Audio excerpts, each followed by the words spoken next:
Welcome to the next edition of Just Ask Eric. Our question today comes from Amy out of Boston, Massachusetts. She wants to know, what is the oldest graveyard in Charleston, South Carolina? We're going to answer that today. We're standing in Charleston's oldest churchyard, dating back to 1681. To say that, we should define a churchyard is a yard around a church building for burials, whereas a cemetery is a designated place to bury without a church building. So, having said that, this is our oldest churchyard, and I'm standing next to our oldest burial site, dating back to 1695. Now, consider we were established in 1670. This burial site is just 25 years later. We were just standing next to our oldest burial site. That was 1695. Around that site are quite a few other older burials. I'm standing next to a stone from 1741. These stones are unique in that they're carved in slate. That means they hold their clarity. The wording and the imagery are much clearer than you would find on marble or granite.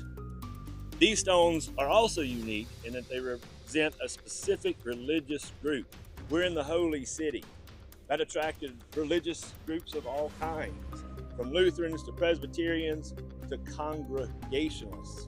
Amy, you'll want to know many of our Congregationalists came from Massachusetts. Just west of here, guess what? We have a Dorchester County. If you were to go to Boston, at the granary where Ben Franklin's parents are buried, where Sam Adams is buried, you'll find these exact same stones with the same imagery. If you were to go to the North Church, if you were to go to Deerfield, Massachusetts, again, you'll find these same images. We'll explain. They're known for having the skull. They're known for having these wings. For them, Congregationalists, this represented a person's spirit ascending into heaven. We're standing next to one of this churchyard's only family crypts.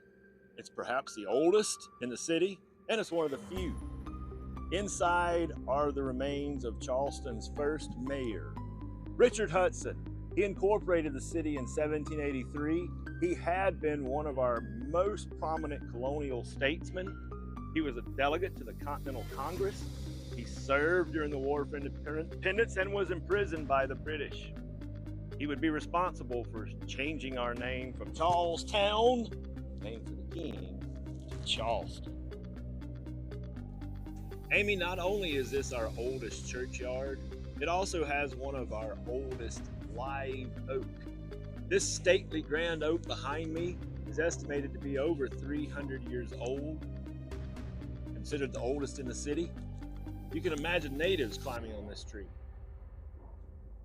If you're a fan of the Netflix program Outer Banks, you should recognize this graveyard. Maybe the vault behind me, because in their episode, they open this, climb down into a cavernous vault, which in fact was the dungeon of our exchange building on East Bay Street. That's Hollywood. You may have heard Charleston has above ground burials because of flooding. Really what's going on, these vaults don't contain just one person. They contain multi-generations. There's 3, 4, 5, 6 people buried inside each of these vaults. You'll also want to know this isn't only Charleston's oldest churchyard, it belongs to one of our most architecturally unique church structures, and that would be the circular church behind me. Their previous building burns in 1861 during our Great Civil War fire. This structure is rebuilt 1890, reusing many of the same former bricks in a pattern that represents Father, Son, Holy Spirit. Thank you for your question, Amy. We hope we've answered you. Any future questions, please send them in and we'll get back to you as soon as possible.